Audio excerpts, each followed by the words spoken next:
Good evening, ladies and gentlemen. My name is Nemeka Onyeka Obiri. Let me quickly run you through in the next 5 minutes what you need to know about reserves of a country and foreign exchange float management. And you've heard and you saw the report of Bloomberg that in a period of less than 2 months, Nigeria has blown away in less than 1 month over $2.1 billion of our foreign reserve in defending the naira. See, there's nothing wrong in defending the naira. Every country manages the exchange rate of their country to that of foreign currencies, convertible currencies, the major currencies. And they do it to be able to control trades and all the rest of them. China deliberately devalues their yuan to be able to make their exports more competitive for a very productive economy. As much as possible, you lower the value of your currency to be able to make your exports very, very, very attractive. The Vietnamese are also a productive economy. The Vietnamese dong is about 24,000 dong to, yes, they are about to $1 US, but they are very productive. Annually, they export over $356 billion worth of goods and services, and they deliberately devalue their currency to make their exports very competitive, especially when compared to that of China into the US and other Western countries. Nothing is wrong in managing float, but we need to ask yourself, how do you manage float and from where do you manage float? When we talk about foreign exchange reserve has to do with everything that has to do with foreign deposits, treasury bills, bonds, inflows that come into an economy, inflows in terms of foreign receivables, and for example, now our local currency here is naira. Any dollar coming into Nigeria, CBN warehouses dollar and then releases naira equivalent to support activities here. Of course, how do we generate dollar? When we export goods, when we export services, when we receive diaspora remittances, and when we have foreign direct investment and foreign portfolio investment. How do we spend the dollars? When we import goods and services, and then social other things like education and health. Now, it was very easy for us to defend. If you look at our history since 1999, when Obasanjo became president, our foreign reserve was about $5 billion. In Cuba, to about tune of about $3.9 billion was in Cuba. Nigeria was heavily indebted, $32 billion, and we couldn't even service it. Nigeria was a pariah nation. What did Obasanjo do? Very simple. Became president, moved around the world, begging the world to forgive us, to remove the pariah status of Nigeria, recruited some of the best hands, Okonji Wala, Charles Soludo, into his team, Taminu Yakubu and all the rest of them, Nasiru El-Rufai, obviously, formed a very strong team. And within a space of 8 years, Obasanjo negotiated and paid off our foreign debt. $18 billion was paid as full and final settlement for that $32 billion. They forgave us about $12 billion. When Obasanjo became president, crude oil was saying at $17.30. Our output was about 1.7 million barrels. Obasanjo understood clearly that to be able to shore up our reserve, to be able to build up enough base to protect the economy, he needed to ramp up oil output. Oil output was ramped up to about 2 million barrels a day. If you looked at Obasanjo's first term, oil prices never went above $23.50, but Obasanjo was able to manage no leakages. Obasanjo, of course, you know him, he's a very strong man. You cannot, most of those that stole under his government got dealt with. Tafa Balogun was disgraced and jailed. A lot of people. Obasanjo was a strong man. He was the one that started the EFCC with Nuhu Ribadu. And Nuhu was very effective. Give it to Nuhu Ribadu. Nuhu Ribadu till tomorrow remains the most effective EFCC chairman Nigeria has ever had. In fact, the fear of Nuhu Ribadu was the beginning of wisdom. Of course, you saw he injected $15 million. Nuhu was very effective as EFCC chairman, and he helped Obasanjo to protect leakages in Nigeria. Obasanjo, by the time he left power in 2007, left foreign reserve of $47 billion, paid off external debt. We never, in fact, our external debt was less than $500 million debt, because Obasanjo cleared everything.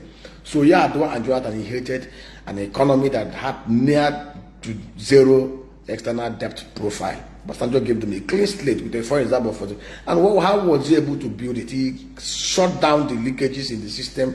Even when he was leaving, he understood clearly that allowing the refineries and the oil of our Nigeria to remain in public sector will never allow it to work. He deliberately privatized it to the Blue Star Consortium. Of course, that was only one mistake Yar'Adua made. He reversed that sales. If that sales had been upheld, Nigeria wouldn't have been where we are today. Anyway, let me not digress. Obasanjo was able to build. Now, Yar'Adua and Jonathan inherited foreign reserve of $7 billion. Of course, output, they even ramped up output after Yar'Adua died. Jonathan took over. In 2010, Jonathan ramped up output to about 2.4 million barrels. 2011 and 12, we had output at 2.4 million, 2.6 million barrels. Crude oil and condensate. We were receiving inflows of about $90 billion in 2011, $98 billion in 2012, $75 billion in 2013 from crude oil receivables. And of course, they were able to defend the Naira. If you look at Naira was $88, 88 Naira to $1 when Obasanjo became president. When he left, it was 124. Naira lost only about 38 Naira to $1. But Obasanjo was able to manage it very, very well. Same thing with Jonathan. We are paying huge subsidies on petroleum because petroleum price there was about 87 Naira. So we are paying huge price, but we were able to defend. We are spending billions of dollars. But what were we defending? We are defending with proceeds of crude oil. We weren't borrowing to defend. And of course, that Jonathan's government was the most reckless. We ended over $464 billion, in crude oil sales. We had, of course, he inherited zero debt practically from Obasanjo. But of course, by the time he left external debt of $10 billion, which was not too bad. Total debt profile was 12 trillion Naira. So when Buhari became president, he had a reserve of $29 billion, $20 billion unencumbered. He had oil he was trading. Don't let anybody deceive you. He created output of 2.4 million barrels a day. But Buhari, just like anything Buhari, when he came to 1983, we saw what he did. Very reckless, very incompetent. He blew away everything, got our crude oil resources stolen like sweet. From the height of 2.4 million barrels a day, it came down to less than 1 million barrels.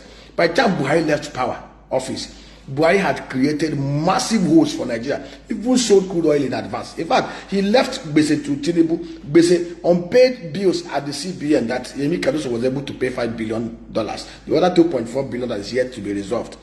So he left for TINUBU 77 trillion Naira national debt, $43 billion external debt position, and then way and means of 23 trillion Naira. Now I want us to understand why we are trading on a very dangerous landscape. Today, our output has remained at less than OPEC quota of 1.78 million barrels. Now, it was easy for Obasanjo, it was easy to Jonathan to defend. They weren't defending with borrowed funds. They were defending with massive crude oil sales. And if you look at our import figures in those days, from 2010, we only imported $64 billion worth of things. 2011, $89 billion. 2012, $60 billion. 2013, $67 billion.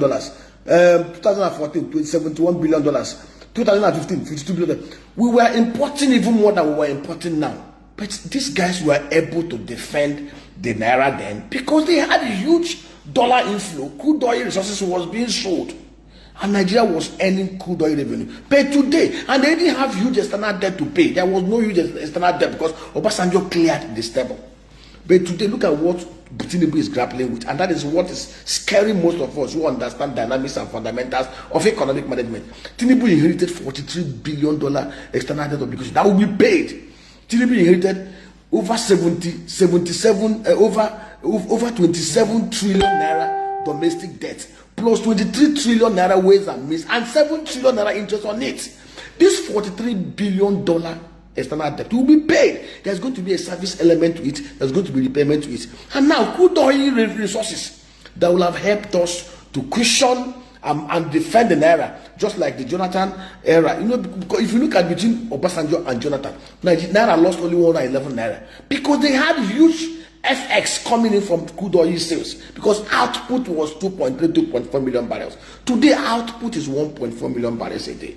TINUBU inherited $43 billion external debt that will be serviced and repaid. Now, what are we using to defend this thing? The crude oil trickles that are coming in will not be enough to defend this. Already, there was a Reuters report that NNPC, you saw what El-Rufai said, they wasted 8 trillion Naira in subsidy in 8 months. TINUBU should be asking questions. And there's even a rumor that there's even this allegation that they are owing over $3 billion unpaid obligations to those that supplied us with PMS. Now the question is, what are we using to defend the naira? Under Obasanjo, under Jonathan, we had huge oil resources that we used. Today, we don't have that leisure. We are borrowing monies to defend the naira. Over the last 3 months, we have taken almost about $4 billion by way of foreign portfolio investment at a very expensive rate of 21%. That simply means by this time next year, we will have an obligation of $4.7 billion to pay for the first quarter. And who knows how much we are going to borrow the second quarter and third quarter and fourth quarter. If we do not cut down on the insecurity, Obasanjo did not have the kind of insecurity that TINUBU has now. Even Jonathan. Now, we are battling insecurity across every sector. So sometimes when we talk like this, we are not criticizing out of malice. We are trying to help this government to be able to take the right step to protect Nigerians and itself. And what do? Our major foreign exchange earner is the crude oil resources. In fact, under Jonathan, foreign direct diaspora remittances average $20-25 billion. Today, it came down. Foreign direct investments were coming in tens of billions. Today is about, in 2023, it was about $3 billion. Buhari wrecked this country. Totally wrecked it. And Yemi Cardoso is doing everything possible within the limited instruments available to him to defend the naira, which is very, very good because Nigerians are suffering. People are bleeding. So what Yemi is trying to do to see how he can bring this thing low, even to the level he met it. But after he had borrowed to do it, and the debt will be repaid next year, where are we going to get the dollar to repay this thing? If the crude oil output is not ramped up to 2.5 million barrels, if we do not slay the insecurity that is in Nigeria, to allow our farmers to go back to work, to allow Nigerians to go into productive activities, and that is what Mr. President should be focusing on. And it is very shocking, and I'm surprised, and I want to. Mr. President inherited a very hemorrhaging economy, a comatose economy. When you are a manager, you enter into a new team. You saw a team that spent 16 trillion at $4 billion. In 8 years, they could not fill the refineries in subsidies. You saw a team that presided over loot of crude oil on an annual basis, $22 billion for 5 whole years.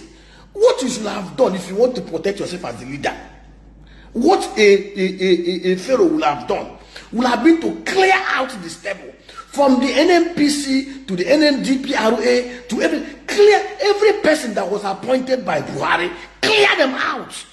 Because these guys could not protect the interest of Nigeria. And then bring in your men. TINUBU worked in mobile. TINUBU is an oil and gas person. He has contacts. He knows people. He can easily get people to help him.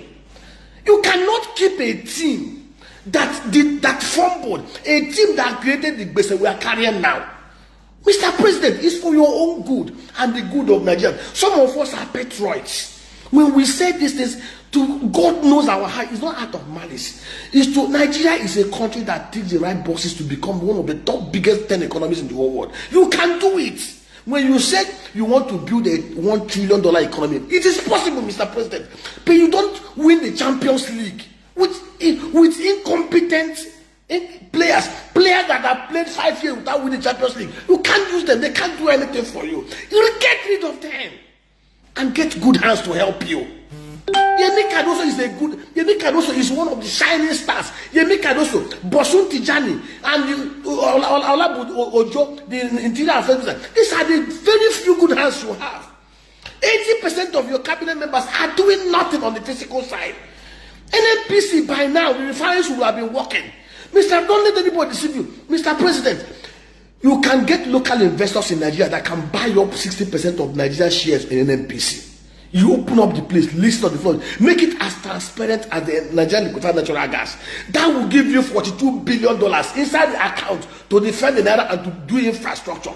And now it should be a twin issue of offer for sales and then IPO, just like Aramco. If you do offer for sales and divest 60% and IPO of 20 billion, Mr. President, Nigerians will subscribe it. Get a JP Morgan Chase or Goldman Sachs to help you to do this. NNPC will be listed like Petrobras. Petrobras is only owned 28.5% by the Brazilian federal government. Their total assets is about $174 billion. Total revenue last year was about $121 billion. Profit at 7 they are 10 times more profitable than NNPC, Mr. President. Save your government, help your government. You can do it. Renewed hope should start with Mr. President. Don't look at anybody. We know that people helped you to become president. People supported you. But when Nigeria is at a point of existential danger, do the right thing, put the right plug, and step on toes, Mr. President. You can do it. Get rid of anybody who was part of the Buhari's oil and gas industry. Clear them out and get people to help you. We need to help you make also from the physical side. On security, diversify the security architecture of Nigeria. We have shared with you how you can do it. Recruit 100 youths from every community. Let the communities, let the electoral from every ward in Nigeria, let them donate their sons, Mr. President. Put them in the army, train them, equip them with, get innocent and not to provide, to produce for us armored personnel carriers, 4 in every local government area, armored truck mounted machine guns. Give them AK-47. Let them go back to their communities. And they are part of the army. They will be part of Nigeria, but they will be Nigerian Army Rangers. They use them to protect clusters of 1,000 hectares of agro upgrades in every of the world. That will give us about 10 million hectares of new upstream. Clear them out. Let them use them to clear out the bandits. Mr. President, when you provide 24/7 security in Nigeria and you fix the oil and gas sector, I tell you, you are halfway into getting the $1 trillion economy that you've envisaged. And yes, is doing a good job. They should go beyond chasing those who are using $20. Olukoyede can do it. Unshackle him. Go after the former governor. So recover our monies, Mr. President. When you do these things, second term becomes easy for you. God bless you.